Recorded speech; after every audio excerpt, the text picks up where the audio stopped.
नमस्कार प्रिय विद्यार्थियों, प्रिय दोस्तों, जो अभी गवर्नमेंट जॉब की तैयारी करने वाले सभी मेरे साथियों, मेरे दोस्तों और मेरे भाई।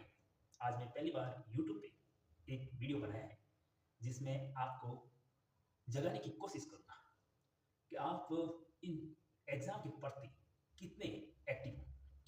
आप क्या वास्तव में इस एग्ज़ाम के प्रति अपनी पूर्ण धारणा के साथ कार्य कर रहे हो या नहीं कर रहे हो? कोशिश तो करूँगा, इसीलिए मेरा ये पहला वीडियो है।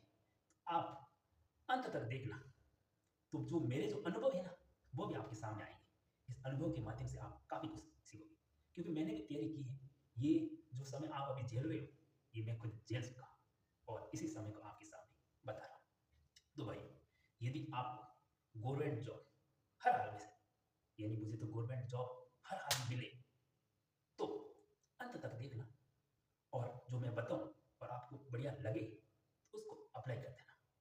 मेरा तो ये विश्वास है कि मैं जो ये बताऊँगा और किसी एक व्यक्ति ने भी ये बात मान ली, तो उसका तो कल्याण होने वाला है। तो सबसे पहले विद्यार्थियों, आपको ये ध्यान रखना है कि आपको किस एग्ज़ाम की तैयारी करनी है। आप एक एग्ज़ाम सेलेक्ट कर देना कि मुझे हर हाल में इसी एग्ज़ाम के लिए पढ़ाई करनी है। एग्ज़ाम सेलेक्ट करने के बाद कि मैं इस भर्ती की तैयारी करूँगा, फिर उससे संबंधित पाठ्यक्रम को इकट्ठा कर लेना है और कैसा भी हो पाठ्यक्रम, ऑनलाइन वाला हो, ऑफलाइन वाला हो या कोई गाइड हो, कोई भी लेखक की किताब, कोई भी हो सकता है, आप अपने हिसाब से कर लें। फिर उस किताब को, उस पाठ्यक्रम को इतनी बार पढ़ो कि कोई गुंजाइश ही नहीं।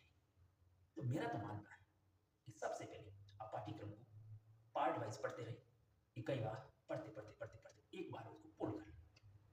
फिर पूर्ण करने के बाद पुराने कोई भी कहीं से प्रश्न मिल जाए, जो टॉपिक वाइज मिले, यानी कई बार, तो उसको धीरे धीरे सॉल्व करते रहे और दूसरी बार पढ़े, तीसरी बार पढ़े, तब भी पुराने प्रश्न सॉल्व करते रहे और अपना जो पढ़ा हुआ है उसमें थोड़ा थोड़ा मार्क करते रहे, हाईलाइट वगैरह कोई अंडरलाइन करते रहे। और ऐसे करते करते करते करते आपको कम से कम 5 बार पढ़ना है।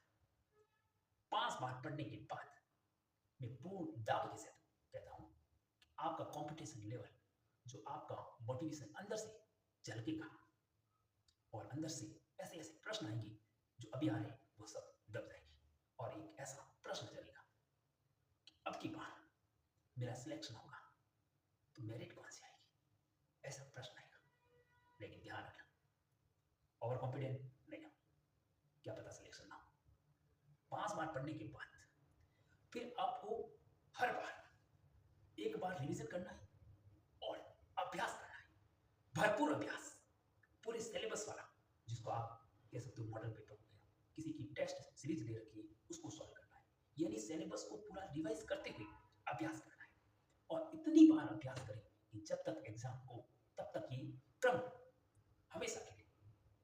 और कोई कहेगा, सर हम तो टाइम का मैनेजमेंट नहीं करें। अरे भाई, टाइम का मैनेजमेंट आप नहीं करोगे तो कोई दूसरा व्यक्ति कर लेगा, कोई ना कोई तो करेगा। आपको टाइम का मैनेजमेंट करना है और टाइम का मैनेजमेंट करते हुए इतनी बार पढ़े और इतना अभ्यास करें कि जिस दिन एग्जाम होगा और एग्जाम के अंदर आप हॉल के अंदर एंट्री करोगे, तो आपको एक अलग से अनुभव होगा और आप दुनियादारी से बिल्कुल दूर हो जाओगे कि मैंने पढ़ के आया हूँ, मुझे वो प्रश्न। तो आपको एग्जाम हॉल में ऐसे ऐसे प्रश्न मिलेंगे, ये तो सभी हमने पढ़े हुए हैं।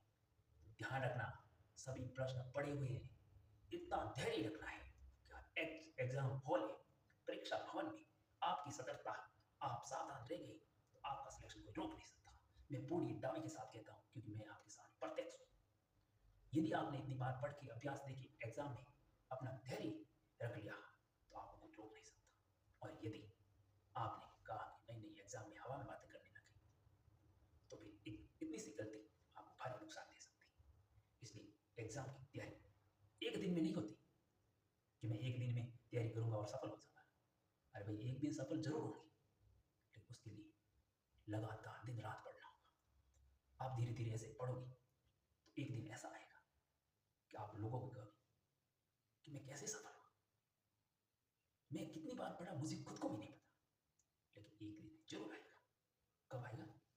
जब मैंने बताया कि आप सिलेबस को इतनी बार पढ़ो, अभ्यास इतना करो, अभ्यास भी ऐसे करो जो आपके सिलेबस से जुड़ा हुआ हो, और ऐसे आप करोगे तो एग्जाम जब परीक्षा आने वाली है तब आपको अनुभव होने लगेगा, और ये अनुभव ही आपको जीत दिलाएगा। मैं उन व्यक्तियों को भी कह रहा हूँ जो व्यक्ति रात दिन बिस्तर में पड़े रहते हैं और बिस्तर में पड़े पड़े ही बड़े बड़े सपने देखते हैं कि मेरा भी सिलेक्शन आ जाएगा। अरे भाई, यूँ बढ़िया बढ़िया सिलेक्शन हो तो हर के नहीं भेजे तो सिलेक्शन होना कठिन नहीं है, बिल्कुल इजी है।